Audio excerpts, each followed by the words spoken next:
Madam Risa Ontiveros, mahal na senadora, kami po ay lumalapit sa inyong tanggapan, mahal na senador, dahil sa kami po ay pinaalis na ng NHA. Ito po ay, itong nasa likod ko po, ito po ang aking bahay. Ito po ay Bagtas, Katuparan Village, Bagtas, Tansa, Cavite. Na-demolish po kami noong 2008 October doon sa bayan ng Kawit, sa may Binakayang Kawit, Cavite. Kami po ay mga mangingisdang napiktuhan ng malawakang proyekto ng gobyerno na ngayon ay tinatawag nilang Cavitex. Hindi kami tumututol sa proyekto, ma'am, ng pamahalaan. Kaya lang wala silang kaukulang programa para sa mahihirap eh. Kaya sana po, Madam Senador, matulungan po ninyo ulit kami. Ako po yung lumapit sa inyo noong 2008, buwan ng November, doon sa tanggapan ninyo sa Congress, noong kayo ay nasa Kongreso pa. At ako din po yung natulungan ninyo na mai-relocate yung 55 families dito sa Bagtas. Salamat po, ma'am, sa pagkakataong yun at natulungan nyo kami. Muli kami lumalapit ngayon, ma'am, sa inyo. Dahil dito, ma'am, nakasaad po dito, ma'am, Shelby Council, consider an illegal occupant of said property subject to eviction. Ito po, ma'am, may permado ni Engineer Dante Angulo ng NHA. Tatlong notice na po itong natatanggap namin, ma'am. At ito, ma'am, Tagalog. Ganon din po ang nakalagay. Nakalagay dito, ma'am, ang hindi ninyo pagbabayad ay nangangahulugan ng pagkansela ng inyong mga awardee at pagtanggal ng karapatan ng inyong bahay at lote.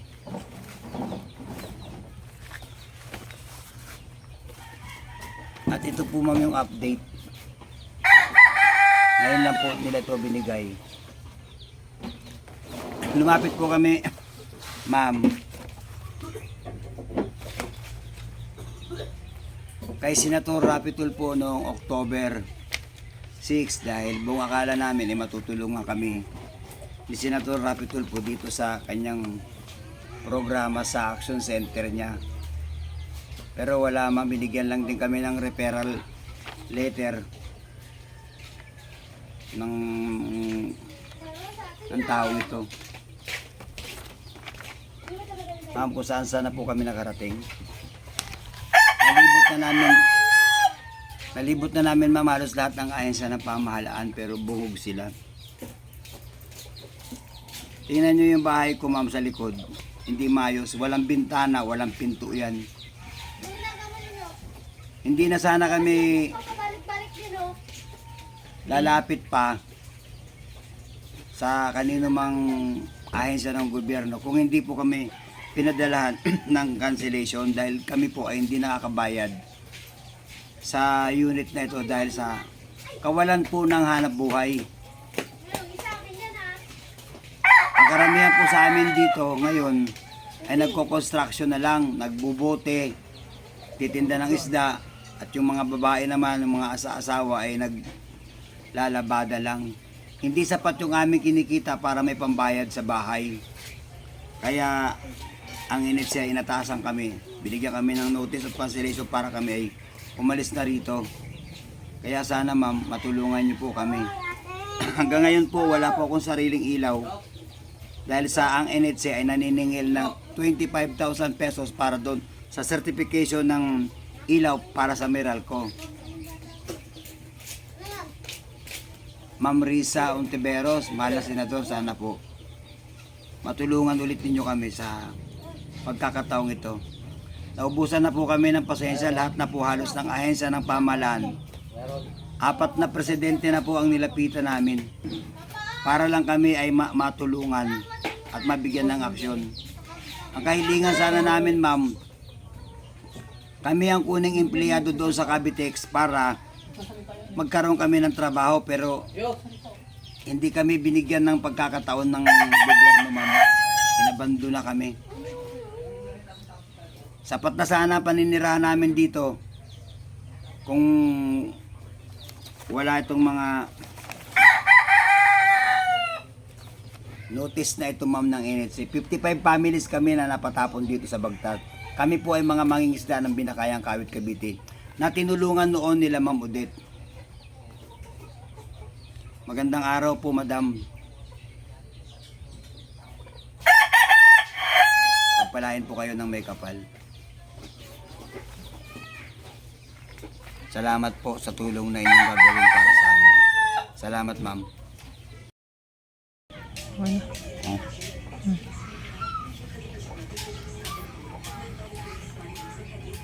Madam Risa Ontiveros, mahal na senadora, narito po ang mga dokumentong papel na ipapakita ko sa inyo kung hanggang saan na kami nakarating para lamang matugunan at mabigyan ng aksyon ng pamahalaan. Ma'am, ito po yung aming position papers.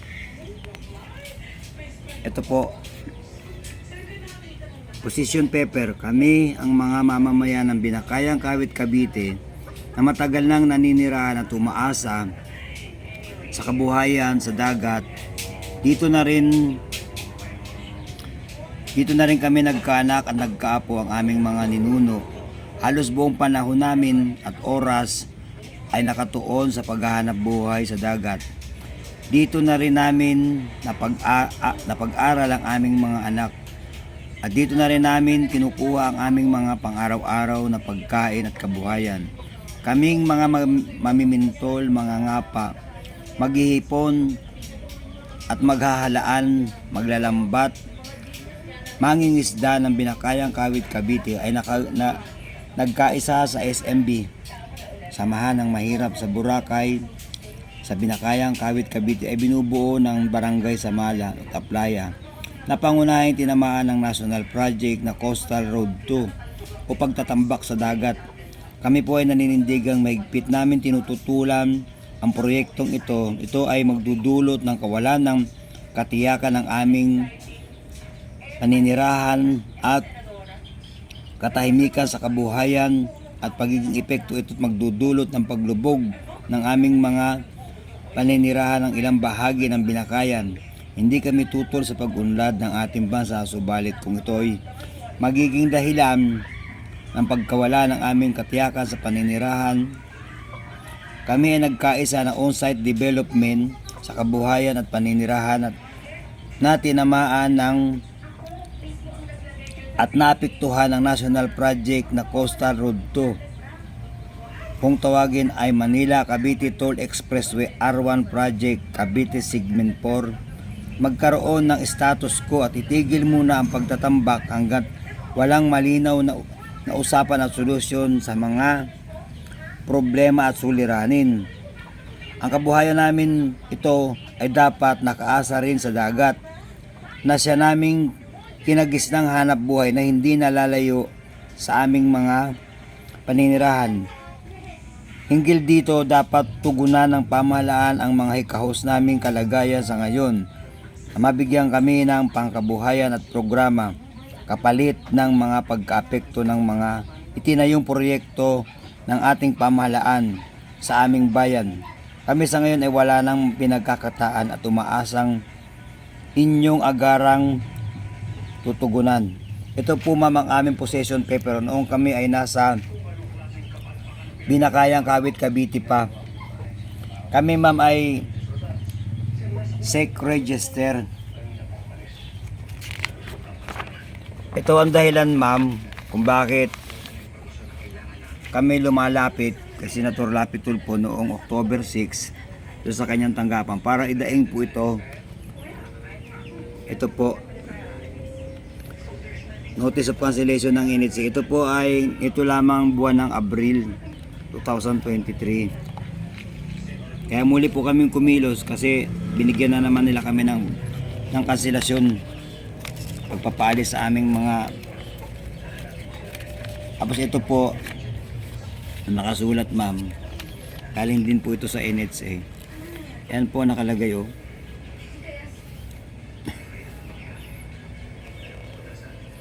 Ang hindi ninyo pagbabayad ay nangangahulugan ng pagkansela ng inyong mga awardee at pagtanggal ng karapatan ng inyong bahay at lote. Yan po ma'am ang pirmado po ito ni Engineer Dante Angulo. At ito pa po ma'am ang isa oh. Bali tatlong, nung pinadala po nila ito noong 2015 October po. Ayan po nakalagay oh.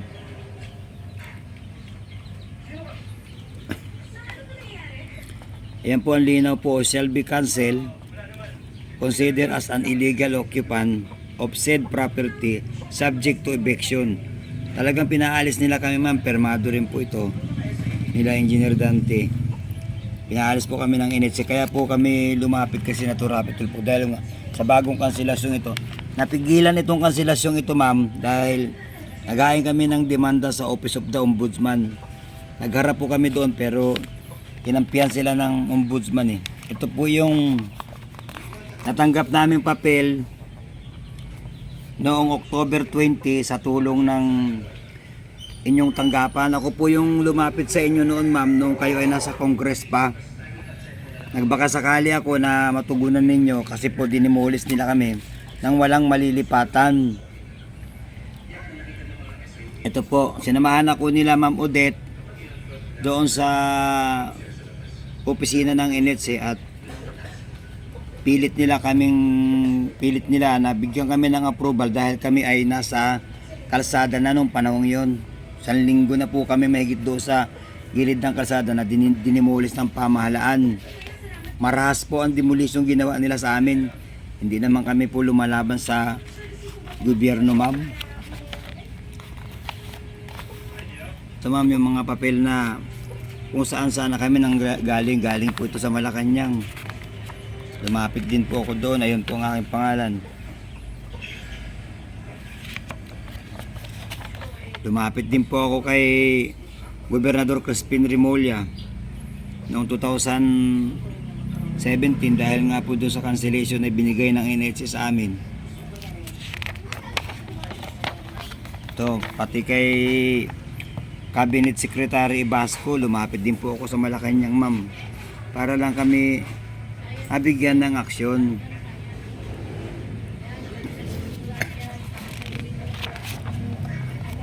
At ito ma'am, lumapit din po ako kay Senator JB Ejercito dyan sa Office of Senate. Wala din to ma'am, nireceive lang ito, hindi naman nila inaksyonan. Wala po nangyari dito ma'am. Kaya ang nangyari sa amin puro na lang mga papel. Walang aksyon. Walang silbi ang mga senador na ito ma'am. Kampi-kampi sila.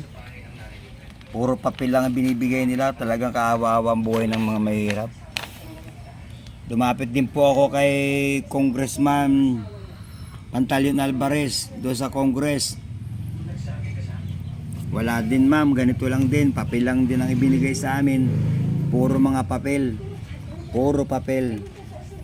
Walang silbi. Puro pang iwang sa puwet.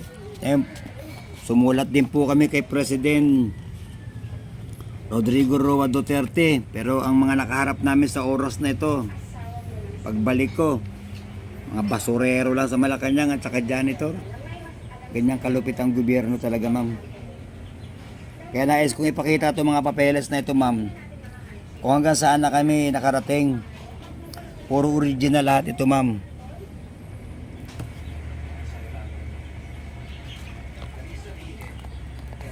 Ayan, sa Congress ma'am.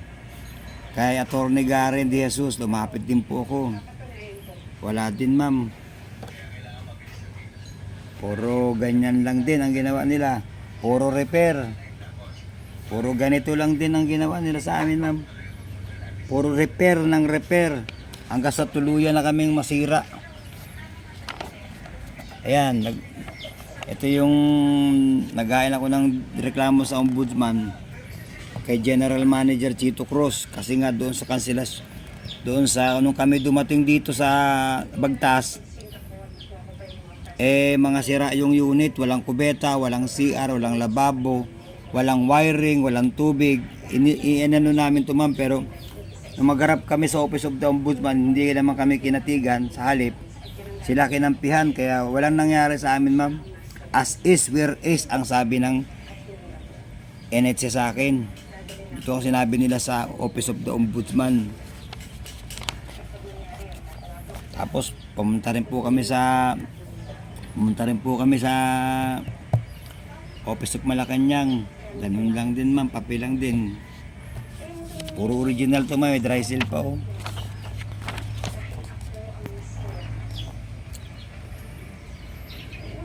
Nagharap din po kami sa NHA kasi nga doon sa cancellation na binigay nila sa amin.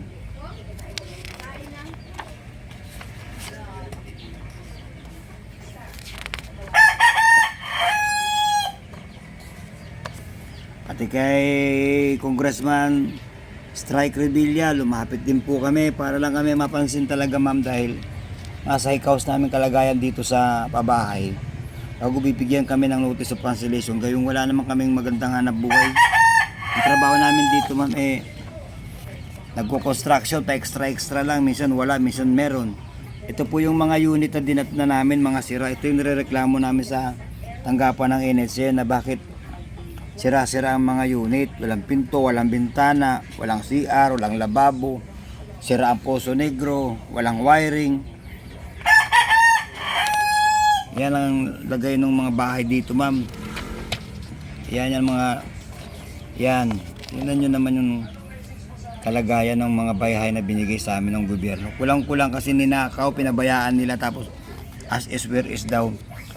Lumapit po ako sa tanggapan ni Secretary Gonzales noong kami ay dinidemolish na po doon sa Barangay Binakayang, Kawit, Cavite. Ito po, binigyan lang din ako ng referral papers nito papunta sa Urban 4. Ito po yung nangyari sa amin, and ginibanan nila kasi nagtatambak na po sila sa dagat na ngayon ay tinatawag nilang Cavitex. Lumapit din po ako kay Senador Revilla nung panahong yon. Nagrally po kami dyan sa Senado dahil nga sa ang dagat ay tinatambakan na nila nang wala namang kaukulang aksyon ng pamahalaan. Nakangiti pa nga ako ma'am, yan. Ngiti pa, tuwang-tuwa, nakatabi ko yung isang poging artista na senador. Binigyan lang kami nito ma'am ng 10 sakong bigas na NFA. Yun ang naging tugon niya sa aming mga hinaing. Napapanood naman siguro ninyo ma'am nung panahong yun ang pagdidemolis nila sa dagat sa utos ni Gloria Labandera. Ayan ma'am, sisimulan na ng tambak. Ayan yung mga litrato namin. Ito po ang aming lugar sa gilid ng kalsada na kung tawagin nila ngayon Boracay Road, do sa malapit sa Island Cove. Yan ma'am. Ayan yung mga tulos na pabiyayan. Ito ma'am yung aming lugar na dinimulis nila. Dito ako nakatira sa lugar na to, sa gilid ng kalsada doon sa tinatawag nila Boracay Road, sa may tabi mismo ng mismong sa gate ito ng toll gate. Doon mismo ito sa toll gate ng Cavitex ngayon at ang lugar na to. Doon ito nakapwesto.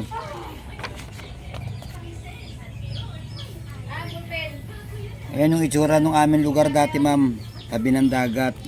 Dito ma'am sa bahay na to, dito ako nakatira. Ito ngayon ay nasa Cavitex na ito. Marahas nila itong giniba.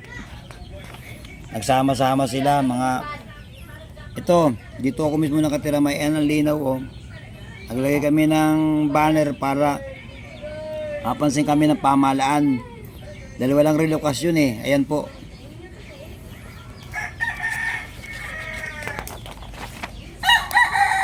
Yan yung mga baklad ma'am na tinamaan na ng project nila ito. Ito ma'am yung aming mga naging kasunduan doon sa Office of Ombudsman nung kami po ay maghain ng reklamo. 55 families po kami na nagharap doon. Ito po. Ito ma'am, nakalagay dito ma'am, oh. Ang linaw nung kami naging kasunduan. Ayan ma'am, oh.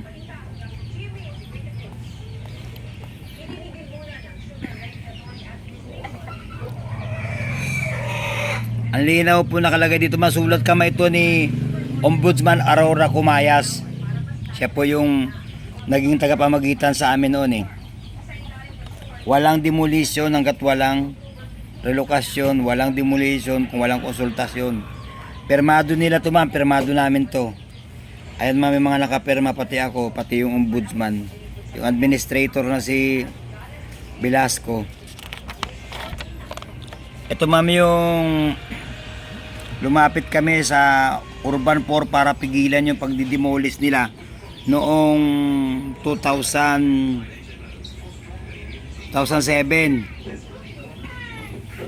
Lumapit ako sa Office of the na-receive nila to ma'am, kaya pang samantalang natigil ang pag-iba doon sa aming mga kabahayan at mga baklad. Nagbigay po yung local government, yung aming munisipyo na kami nga ginigiba na. Ayan, lumapit po ako kay Gobernador Maliksi pero wala rin po ito. Wala po naging tugon ito. Lumapit din po ako kay Senator Jingo Estrada nung panahon yun ma'am. Binigyan lang din ako ng sulat paper, referral letters na naman ay binigay. Puro pang iwang sa puwet. Walang silbi ang senador na to. Patay na lukan din. Sinungaling. Yan ma'am, oh. Puro ganyan lang pero walang epekto yan.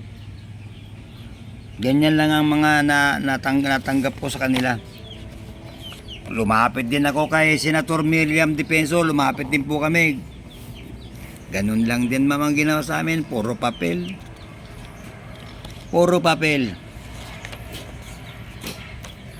Lumapit din po ako ma'am sa aming mayor para doon sa foundation ng GMA7 para mabigyan po kami ng pagkain dahil nagiba na po kami nung panahon yon.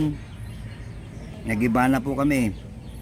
Dinimulis na nila kami, wala man lang tulong galing sa munisipyo sa aming barangay.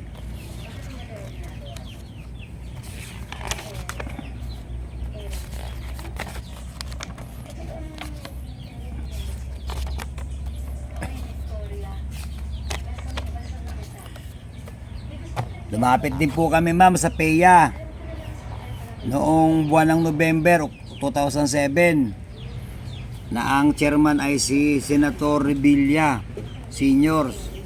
Wala din po naging tugon ang senador na ito nung panahon yung siya pa ang sekretary ng PEA. Kawawa talaga kami. Pag mahirap talaga, kawawa. Ayan siya ma'am, oh. Yan ang retrato niya, oh. Na siya na tambakan na kami doon sa dagat.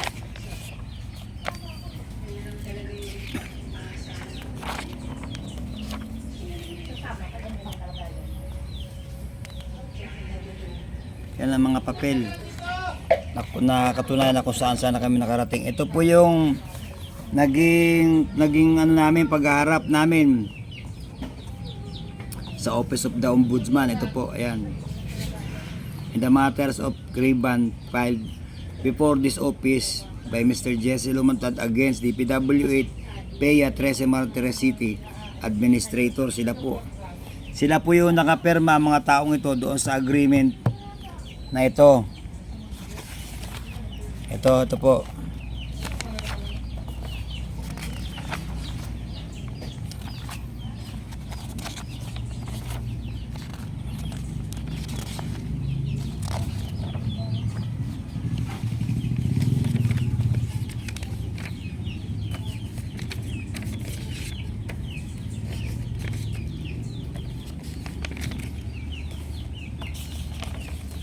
Saan yung papel na yun? Ito po. Sila po yung naging pumirma sa mga kasunduang ito. Ito po yung sulat kamay ni Aurora Cumayas. Ito po mga taong ito. Ito, ayan po sila. Oh. Yan po nakaharap namin dahil naghain kami ng reklamo sa kanila. Dahil nga sa hindi nila pagtugon sa aming mga hinaing na bigyan naman kami ng katuwiran at maglagay ng programa para sa mahihirap na apektado ng project. Ngayon po ay Capitex ang tawag. Ayan ma'am, ayan ang pangalan ko at sila mismo nakaharap ko.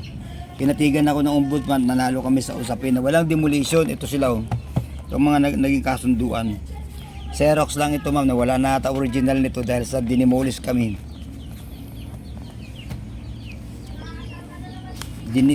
Binagbabaril nila ako ma'am. Ayan, naghain kami ng demanda sa human rights pero ang nangyari po wala din.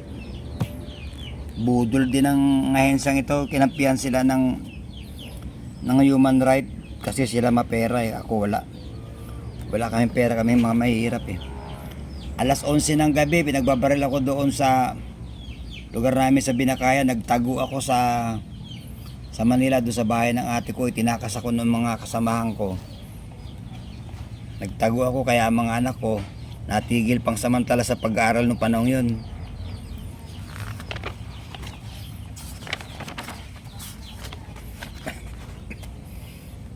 Ayan ma'am, padalang sulat sa akin ng DPWH, katunayan na ako ay may pag-aari doon sa lugar na yun na naapektuhan ng project.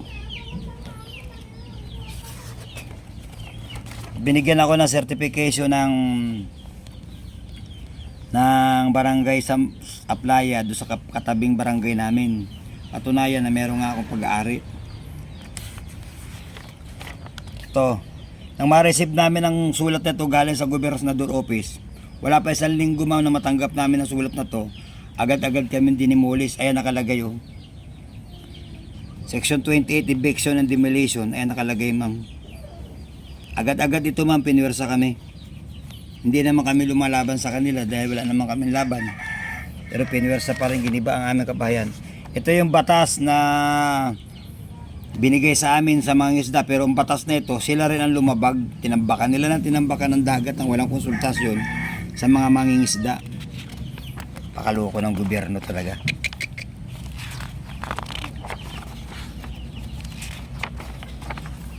Ito yung master list ma'am, nakatunayan na yung mga taong naapektuhan. Ito ay galing po sa DPWH ito nung sila ay mag-survey doon. Yan po ang mga pangalan ng mga taong naapektuhan. Ayan. Andiyan kami ma'am. Ayan. Ayan po.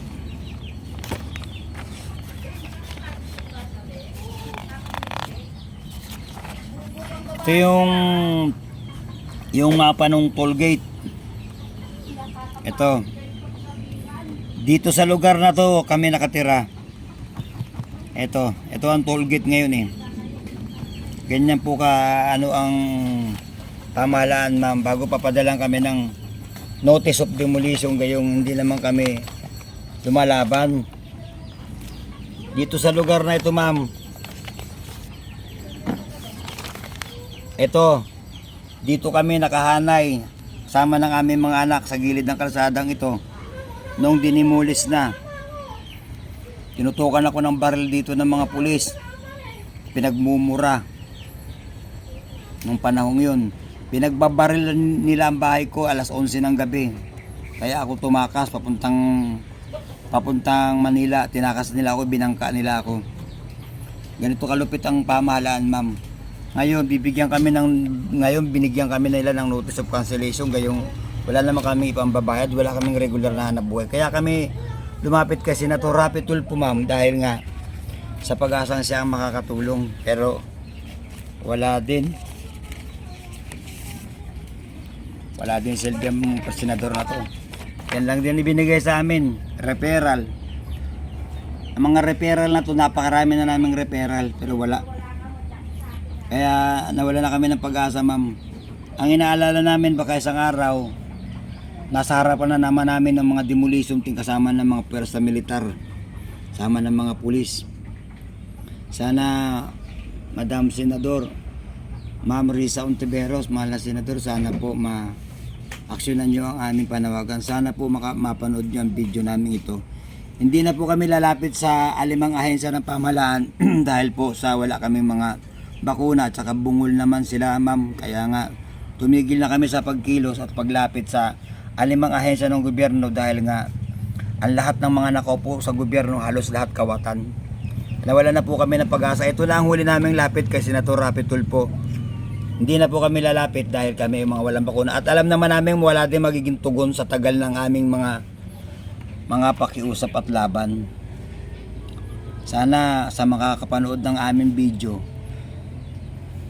lalo na sa mga mahirap na katulad ko, sana maunawaan nyo ang kalagayan namin. Hindi kami lalapit sa pamahalaan kung kami ay nasa maayos na kalagayan. Wala kaming maayos na hanap buhay dito.